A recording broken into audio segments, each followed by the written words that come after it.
Hello, everyone. My name is Deandra Robinson, the newly appointed Director of Finance and Operations at Patients for Affordable Drugs, also known as P4AD. Over the last few weeks, we have been hosting a series of conversations with members of our senior team to answer questions directly from patients, advocates, and supporters about prescription drug prices, our work, and where the fight goes from here. We've gotten hundreds of questions.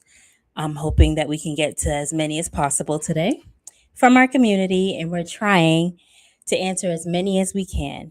Today, I'm joined by Temi Amoye, our Director of Advocacy and Organizing. Hey, Uh, Temi. Hello, everybody. Happy to be here. It's great to have you here. So, before we dive in, can you just give us like a 30-second version of what the Director of Advocacy and Organizing actually does at P4AD? Uh, Thank you so much, Deandra. Happy to be here again. 30 seconds. Okay, we'll see if we can do it. So I sometimes joke that the advocacy and organizing department is the patients in Patients for Affordable Drugs. And honestly, that is so much closer to the truth. Every day, we hear from patients who are struggling with the cost of their medications. Sometimes they're paying hundreds or even thousands of dollars out of pocket for life saving medications. And our job, my job really, is to make sure those experiences don't stay private. We help patients share their stories, connect with other advocates, and help them find opportunities to make their voices heard with lawmakers, with the media, with decision makers, really. Ultimately, my job is to build a community of people who are willing to speak up and push for a system that prioritizes patients first. Awesome. Thank you for that overview. So let's jump into questions. All right. So the first question we received says, what does patient advocacy actually look like at P4AD? Thank you so much. I'm very excited to talk about this. One of the things that we tell people here at P4AD is that advocacy doesn't start in a congressional office, it starts with a story. Most people don't wake up one day and decide to be advocates. They become advocates because they've experienced something that isn't right. Maybe they couldn't afford their medication. Maybe they're watching a loved one stop their care because they couldn't afford it. And at P4AD, like I said earlier, we help people turn those experiences into action.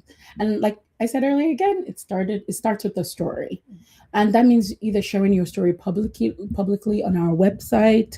It means either writing a letter to a congressperson. Sometimes it could be just as simple as reposting a graphic from our social media, speaking with reporters, or even meeting directly with lawmakers and lawmakers or their staff.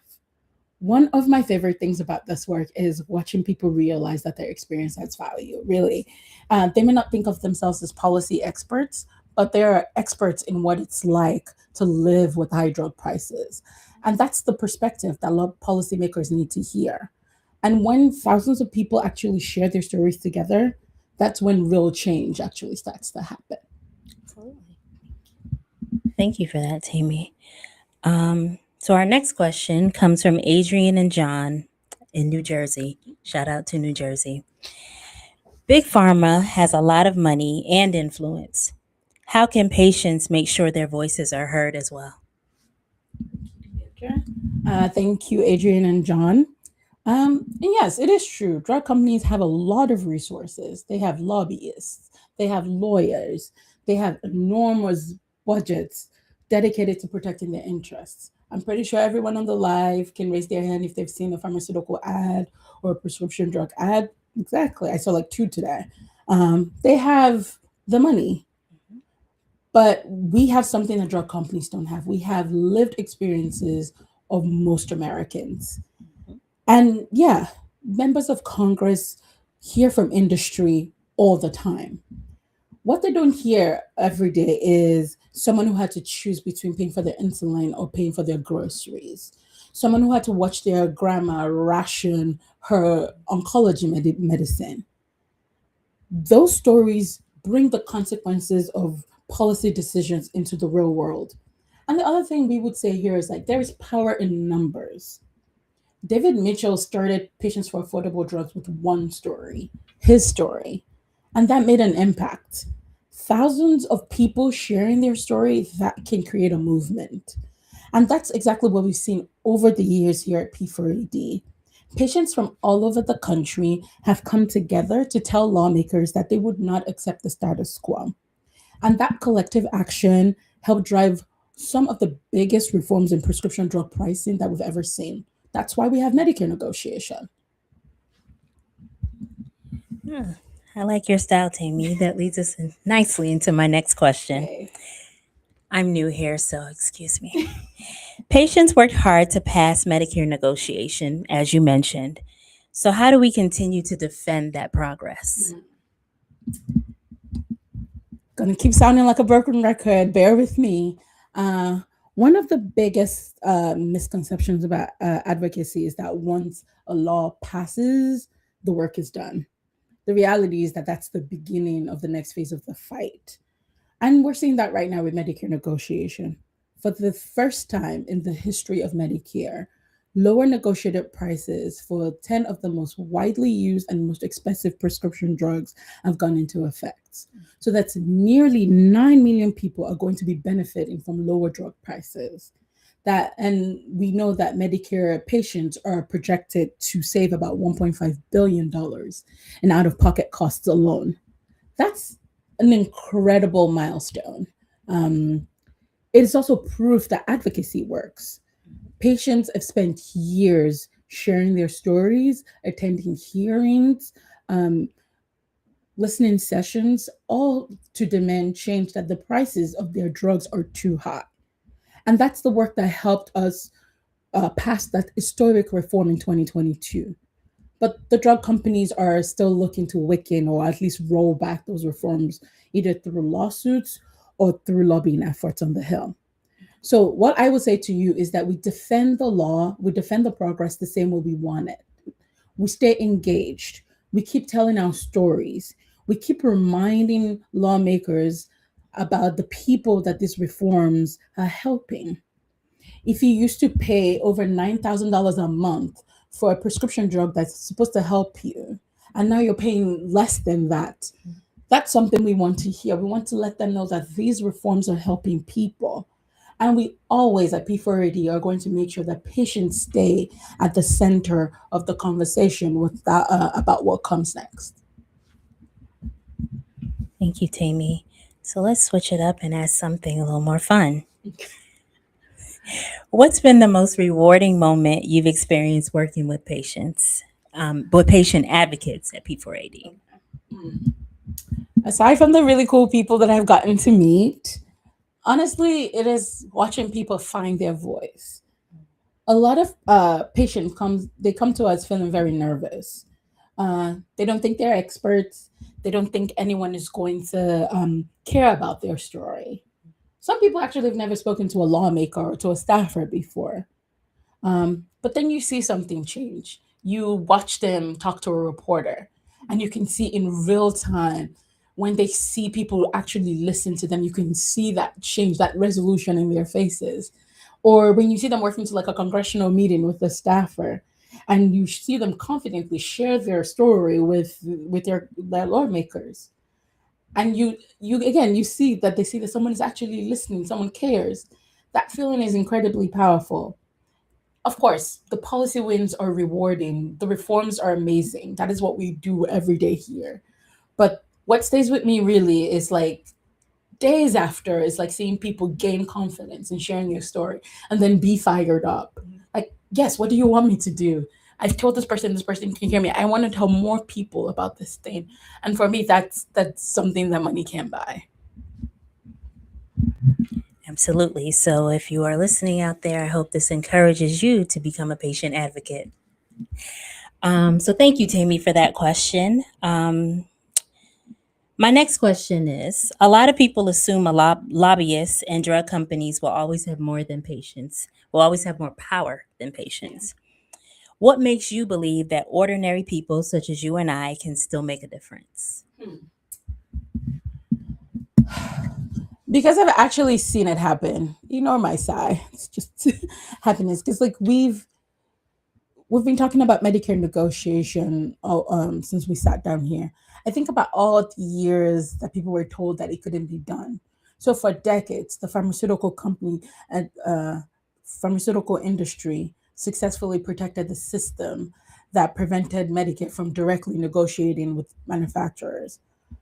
But patients, they kept showing up. They kept sharing their stories. They attended meetings.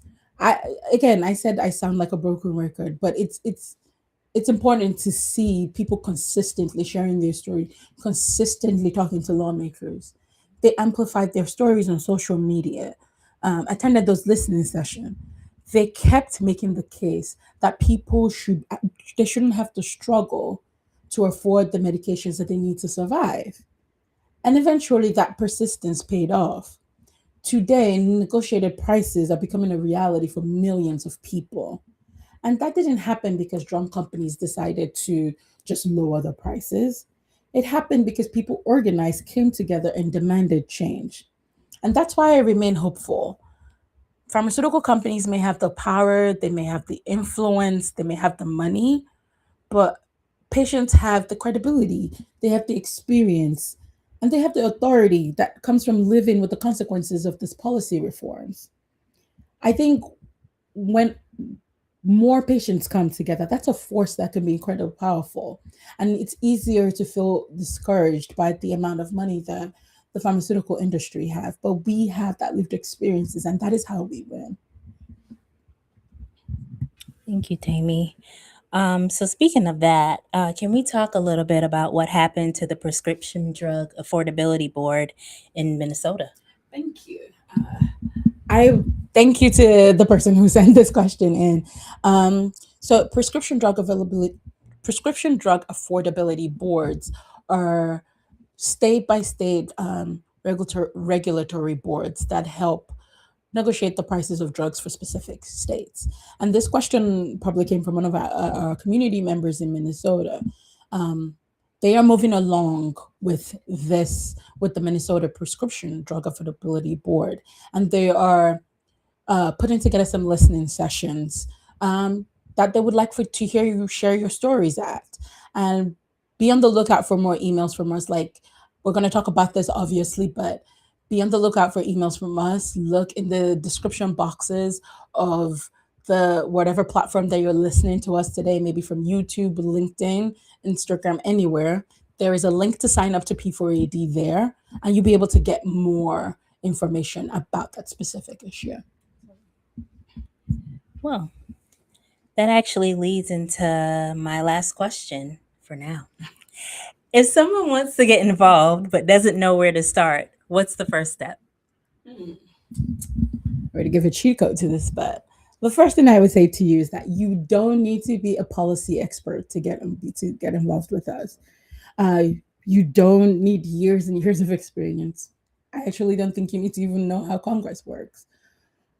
If you've been affected by the high cost of prescription drugs, your story matters. If you've been at the pharmacy counter and have to decide between, do I pay for my groceries today or do I pay for this drug that I need to live, your story matters. If you've watched your grandparents, your parents have to struggle to afford the prescription drugs that they need to survive, if they can't fly to visit you or they can't hang out with you or go to dinner with you, your story matters. And that's where advocacy begins for us at P4AD. I said this earlier, I'm going to say this again. You're listening to us on LinkedIn, you're listening to us on YouTube or on Facebook. There is a link in the description box there that you can just click on. Immediately, you will get an email from us. And it will ask you to share your story. So I would say start by sharing your story, join our community, learn more about the issue. Take one action, just one, maybe sending a letter to your senator right now. That is the first step for becoming an advocate here at P4AD. Most people don't honestly click that link thinking that they will become advocates, but you start because you care about something, and over time you realize that has the power to create change. So I would say the first place for you to start is just clicking that link in the description box and signing up and joining our community. Well, thank you so much for that, Temi. And thank you to everyone who joined us today and submitted your questions. They were awesome.